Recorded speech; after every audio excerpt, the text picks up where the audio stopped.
Solar system का future क्या है पाकिस्तान में? पाकिस्तान पर्टिकुलरली एक ऐसा मुल्क है जहाँ पे 365 में से 300 दिन तक तो सनी डेज़ होते हैं। बहुत कम यहाँ पे फॉग के डेज़ होते हैं या बहुत कम ऐसे दिन होते हैं जब यहाँ पे कोई बादल होते हैं। तो इस लिहाज से बहुत लुक्रेटिव एनवायरनमेंट है यहाँ पे। आप 300 दिन तक अपनी बिजली जनरेट कर सकते हैं। इसके अलावा आप फर्दर ऑन आप ये देखें कि पाकिस्तान एक ऐसा मुल्क है जहाँ पे बिजली सबसे ज़्यादा एक्सपेंसिव चल रही है। तो हर बंदा ये चाहता है कि वो बिजली के बिलों में कट शॉर्ट करे। सर आपने बात की कि सनी डे की, हाँ। सनी डे होता है दिन को, और फिर तो रात को भी तो बिजली चाहिए। उसके लिए फिर ये दिन को तो सूरज है, रात को नहीं है। अच्छा, उसकी सोल्यूशन है ज़रूर। आप ये कर सकते हैं कि दिन के वक्त अपने एक्स्ट्रा एनर्जी को अपनी बैटरीज के अंदर सेव कर सकते हैं। आजकल बड़ी नई बैटरीज आ चुकी हैं। पहले बैटरीज का मसला आता था एक ज़माने में कि बैटरियाँ 1 साल के बाद पानी डालो और एक साल बाद ख़राब भी हो जाती थी वो। लेकिन साल अभी भी गाड़ी में जो डलती हैं वो पानी वाली साल बाद ख़राब हो जाती हैं। अब मेंटेनेंस फ्री बैटरीज आ चुकी हुई हैं। ड्राई बैटरीज जिसको कहते हैं। ये ड्राई बैटरी से भी ऊपर एक आ चुकी है वो लिथियम आयन बैटरीज। ये जो हमारे मोबाइल्स के अंदर बैटरी होती है, एक तो ये स्लिम स्मार्ट होती हैं, बहुत ज़्यादा जगह कवर नहीं करती। इसके अलावा 5 साल की इनकी वारंटी होती है और 10-10 साल 12-12 साल इनकी लाइफ होती है। तो एक दफ़ा आपने लगा दिया, उसके बाद आप ट्रबल फ्री हो गए। दिन के टाइम एक्स्ट्रा एनर्जी को आप बैटरीज में सेव करें, रात के time during the load shedding आप इस्तेमाल कर सकते हैं उनको। ये जो लाइफ की आपने बात की, लाइफ एक क्वेश्चन मैंने अपने पास इसको लिखा हुआ भी है, तो मैं भी पूछ रहा हूँ कि लाइफ लोग अक्सर ये कहते हैं कि जी मिसाल मैंने 10 लाख रुपए लगाए, पता नहीं ये 2 साल चलता है, 3 साल चलता है। जो सोलर आपका सिस्टम है इसकी लाइफ कितनी है? क्वालिटी नो डाउट कम है, आप अच्छी क्वालिटी का लगाएंगे तो लाइफ होगी, लेकिन वैसे जो आप एक नॉर्मल और अच्छी क्वालिटी जो आप लोग लगा रहे हैं पाकिस्तान में, जो आपने 20,000-2500 लगाए प्रोजेक्ट्स, उसमें उसकी क्या एक एस्टिमेटेड लाइफ है? क्या इस चीज़ की लाइफ इतनी है?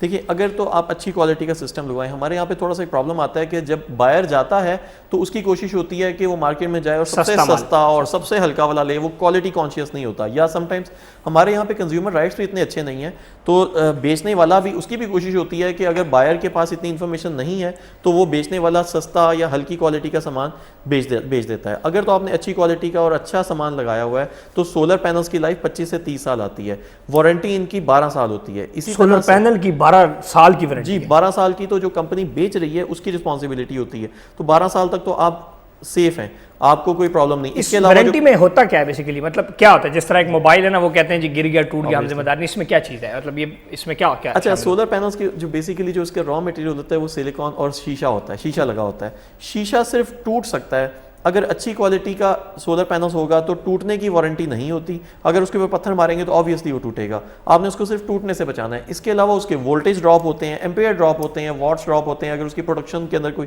प्रॉब्लम आती है तो वो तमाम चीज़ें वारंटी के अंदर कवर हो जाती हैं। मतलब 12 साल तक आप सेफ हैं। बैटरीज की आजकल 5-5 साल वारंटी आती है। जैसे मैंने आपको बताया कि लिथियम आयन बैटरी है तो 5 साल। और इसके अंदर जो मेजर कंपोनेंट आता है वो इन्वर्टर रहता है, जो सोलर पैनल से बनने वाली डीसी एनर्जी को एसी एनर्जी में कन्वर्ट करता है। वो इन्वर्टर होता है सेंटर में। इन्वर्टर भी आजकल 5-5 साल वारंटी वाले आते हैं। तो 5-6 साल तक आप सेफ हैं। वो तो रिस्पॉन्सिबिलिटी ही उस सर्विस प्रोवाइडर की है जिसने आपको ये सिस्टम बेचा है। एक बड़ा कॉमन सवाल है और एक जो बहुत सारे लोग जानना चाहते हैं, मैं भी बल्कि जानना चाह रहा हूँ कि यूपीएस या solar system? If solar system, क्योंकि आप सोलर का काम करें, आप सोलर ही कहेंगे, सो वाई?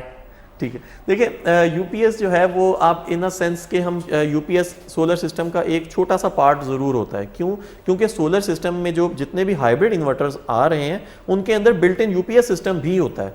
तो ये एक एडवांस्ड यूपीएस की फॉर्म होती है जिसके अंदर आप यूपीएस सिर्फ बिजली से चार्ज होता है, लेकिन सोलर सिस्टम में लगने वाले इन्वर्टर्स या सोलर सिस्टम जो चलता है वो वापडा से भी चार्ज हो सकता है, वो सोलर से ही मतलब सूरज से भी चार्ज हो सकता है। 2 in 1 होता है। और बहुत सारे कंट्रीज में, हमारे यहाँ पे तो हवा नहीं चलती, विंड से भी चार्ज हो सकता है। तो 3 in 1 आजकल इन्वर्टर्स भी आते हैं।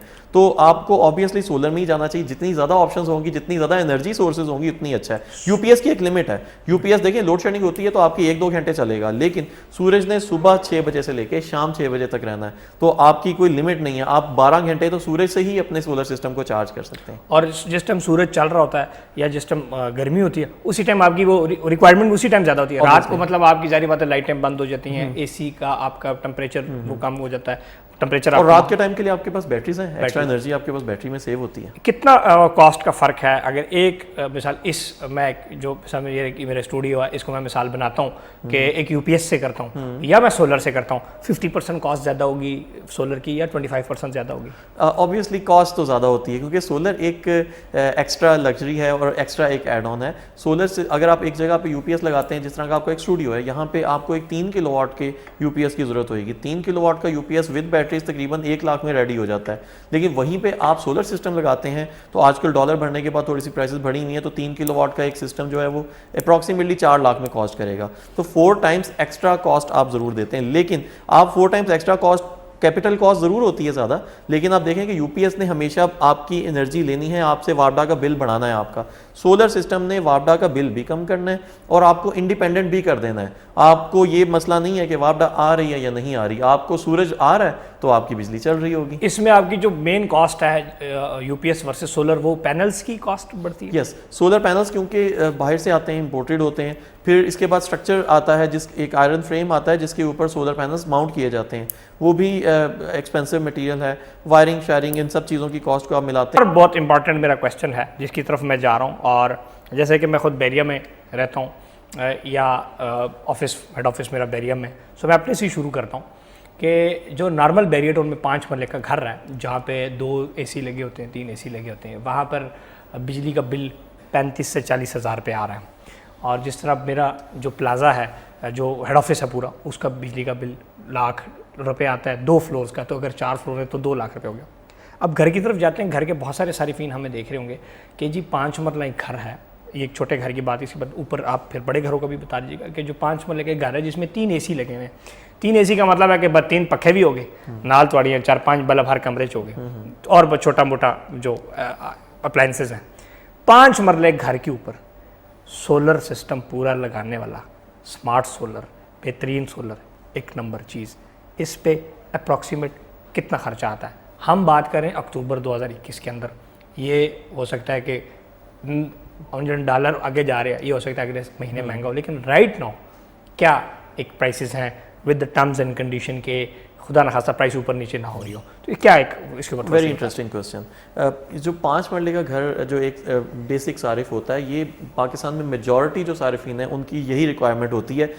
या 5 मरले का घर कह लें जिसमें 2 एसी चलते हैं, 3 एसी चलते हैं, या इवन बड़े घर भी होते हैं तो वहाँ पे भी जनरली 2 या 3 एसी, जितना बड़ा घर है उतना खाली रहता है। जी बिल्कुल। तो जिसके पास 2 एयर कंडीशन चलते हैं और कुछ लाइटें, पंखे, टीवी, फ्रिज चलती हैं, तो उसको एक 5 किलोवाट का सिस्टम रिक्वायर्ड होता है। अगर 2 की बजाय 3 एयर कंडीशंस की रिक्वायरमेंट है, किसी के पास 3 एसीज हैं और उसके साथ चंद एक कोई एसीयों के साथ चंद एक पंखे और लाइटें और टीवी, इस तरह की चीज़ें आ जाती हैं, फ्रिज आ जाती है, वॉशिंग मशीन आ जाती है, तो उनको 10 किलोवाट का सिस्टम रिक्वायर्ड होता है। तो ये 2 सिस्टम सबसे ज़्यादा रेजिडेंशियल सिस्टम्स के अंदर सबसे ज़्यादा पॉपुलर होते हैं। या इवन 3 केवी और 10 केवी, 5 केवी और 10 केवी। अच्छा, 5 केवी बगैर एसी के, 5 केवी में 2 एसी आ जाते हैं और 10 केवीए में 3 एसी और फ्रिज, टीवी और साथ सारा जो मेजॉरिटी इक्विपमेंट्स आ जाता है। ये सबसे पॉपुलर सिस्टम है पाकिस्तान में। 5 केवी और 10 केवी जो है वो 5 मरला घर के लिए रिकमेंडेड है, जिसमें लोड शोड, और इसमें इवन घर भी हो तो अगर जो छोटे ऑफिसेज हैं वहां पे भी 2 एसी वाले को 5 किलोवाट चाहिए होता है और 3 या 4 एसी वाले को 10 किलोवाट चाहिए होता है। तो ये सबसे पॉपुलर सिस्टम्स होते हैं।